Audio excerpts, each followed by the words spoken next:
It's not a secret or groundbreaking news that Gen Z sucks at socializing. You have the silent generation, the generation that could not shut the up for $1 billion. And somehow with us, you have the generation that can't shut the up and also cannot build community to save our lives.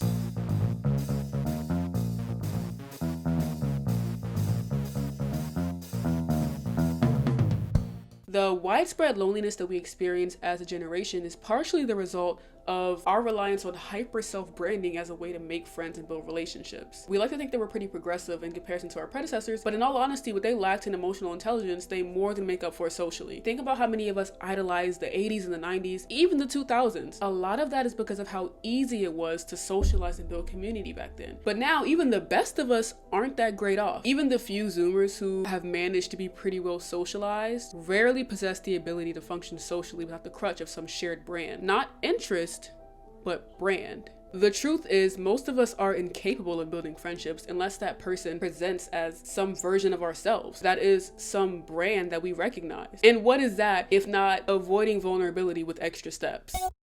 To be fair, it's not surprising that we're probably one of the most superficial generations in recent history. I mean, what choice did we have? Secondary socialization is the period of time where we learn to bond and interact with our peers. It takes place from the preteen years into early adulthood. Social media became popular in the 2010s as a way to gain an insight into the lives of others. MySpace, Facebook, not that Facebook, early Instagram, early Twitter. But these platforms all changed pretty drastically around the mid-2010s when they became less of an avenue for connection and more of a playground for corporations. Gen Z is made up of people who were born between 1997 and 2012. That means that this entire generation was brought up in a social environment where not only was social media the norm, but this new version of social media was the norm. This specific type of social disadvantage is unique to Gen Z because most of us learned to socialize by scrolling alongside brands trying to relate to us and market themselves as peers, and celebrities and influencers operating as brands. For a generation of people constantly surveilled and marketed to since the inception of their social consciousness, socialization becomes an over-reliance on external validation and consumption as an attempt to form identity.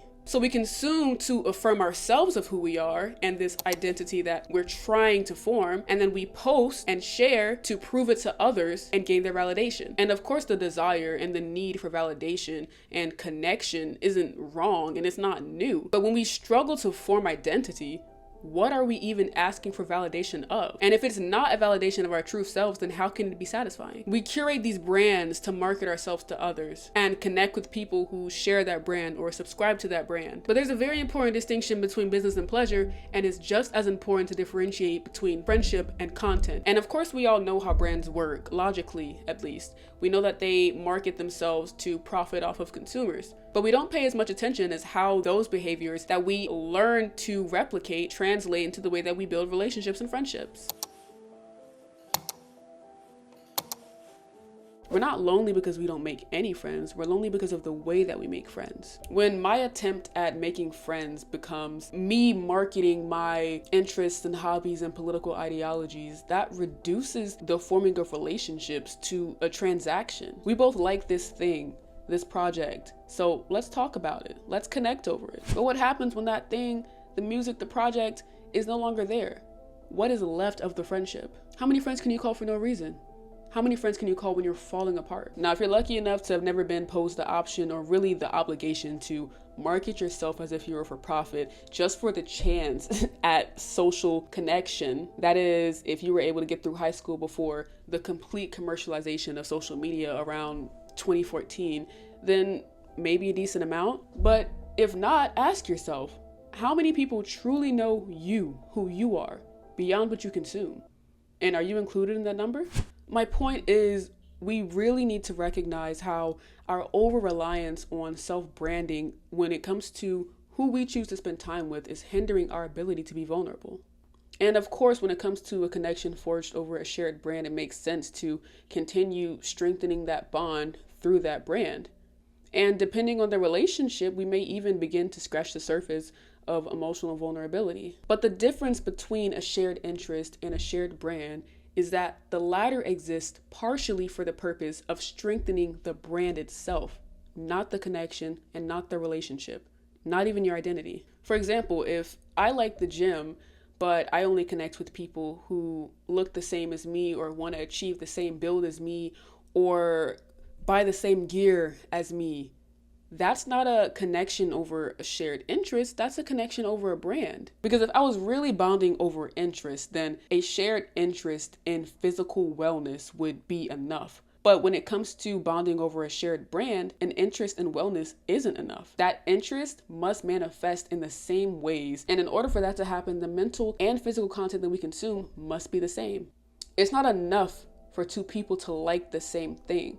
We have to like it in the same way. Because once we have consumed and convinced ourselves that it matters along the way, people who look the same represent psychological safety. That is the combined low risk of rejection with the high reward of the potential to strengthen our bond through external validation. And that works perfectly when you're prioritizing profit, but it lies in direct contradiction to a key element of forming relationships, which is vulnerability. Again, I've said vulnerability 25 fucking times, but hey, in contrast, a friend with whom I share a genuine interest, say spirituality, creates space for growth and collaboration because of my actual individuality. That is the experiences that created and continue to create the person that I am. Even though my spirituality may look nothing like your spirituality, because of our shared respect and admiration for the concept itself, we can share perspectives, experiences, and learn from each other. That level of growth and vulnerability just isn't possible in a friendship that's cultivated on the premise of a shared brand rather than a shared interest. Because a brand is specifically and carefully cultivated